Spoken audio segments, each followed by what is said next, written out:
You can shower in 5 minutes with water you didn't carry, heated by energy you didn't chop.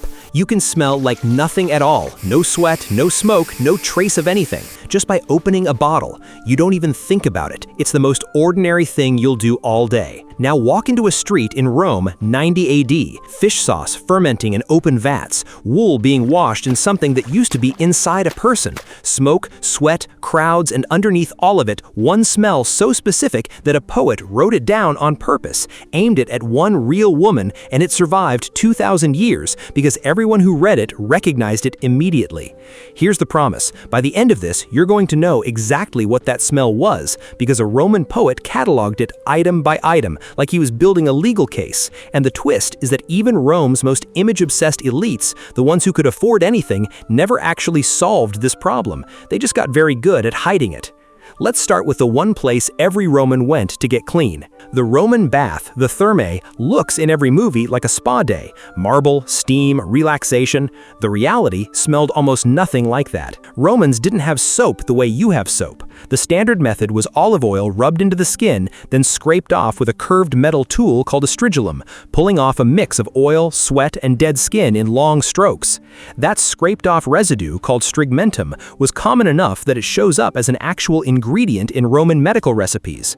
The water in the bathing pools wasn't drained and refilled per person. Hundreds of bodies moved through the same heated water in a single day. The oil, the sweat, the strigmentum, all of it accumulating before the water was changed. A Roman getting clean meant soaking in a pool that had already cleaned several hundred other people that morning. Archaeologists studying bath complexes at sites like Pompeii and Bath in Britain have found the drainage systems clogged with exactly this, a greasy organic residue built up in the pipes from centuries of oiled bodies.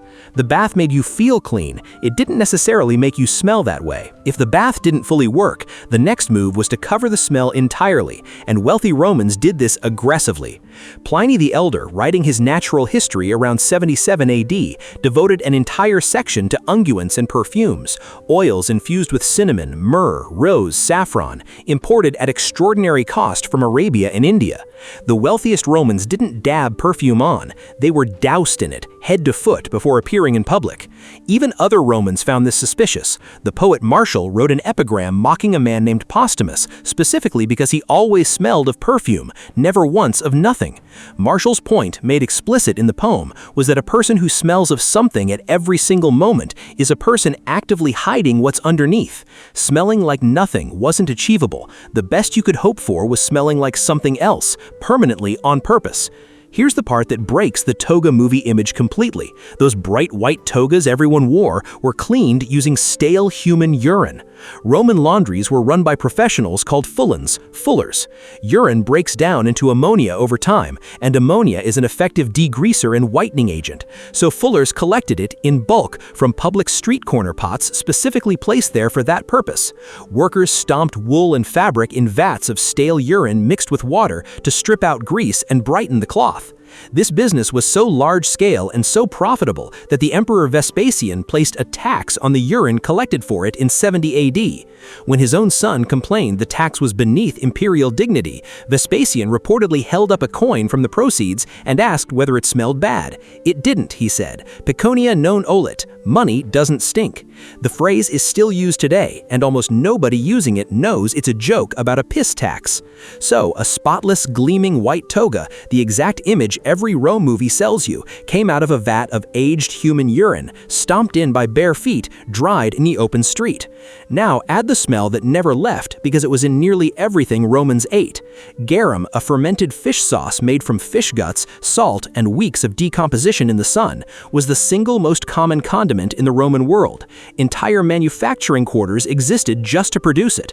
Archaeologists have identified large-scale garum workshops at Pompeii, complete with the vats where fish intestines fermented for weeks in open air. The smell of a working garum facility has been described by researchers reconstructing the process as somewhere between low tide and something actively rotting, because that, chemically, is close to what it was. Roman zoning pushed garum production to the edges of cities, specifically because of the smell, but garum itself was in the food of every Roman household, rich or poor, every single day.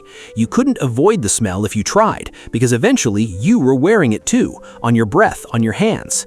Here's where all four of these collide in a single, real 2,000-year-old sentence.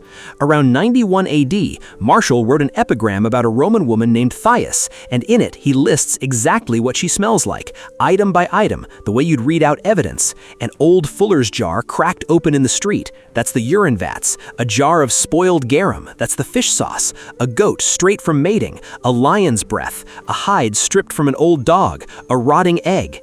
Then Martial adds that Thais tries everything. The baths, the powders, layers of scented paste, and none of it works. Under every attempt to mask it, she still smells exactly like herself. That poem wasn't cruelty for its own sake, it was recognition. Martial's readers understood every single reference immediately, because every one of those smells was already part of daily Roman life. The vats, the garum, the animals, the decay. The joke landed because nobody in that room could honestly claim they smelled much better. You can walk into a store today and choose from 40 kinds of smelling like nothing. Unscented deodorant, unscented soap, unscented everything. An entire industry built around erasing your own body from the air around you. No Roman at any level of wealth ever had that option. The emperor's toga came out of the same urine vats as everyone else's. The richest woman in Rome still needed a poet's worth of perfume just to stand near other people. The cleanest bath in the city was still hundreds of bodies deep in used water. The toga in every movie is white because a wardrobe department decided you didn't need to know what got it that way. The real Rome smelled like fish sauce, smoke, and stale urine, and everyone in it, the emperor included, smelled like the century they lived in because there was nowhere else for the smell to go.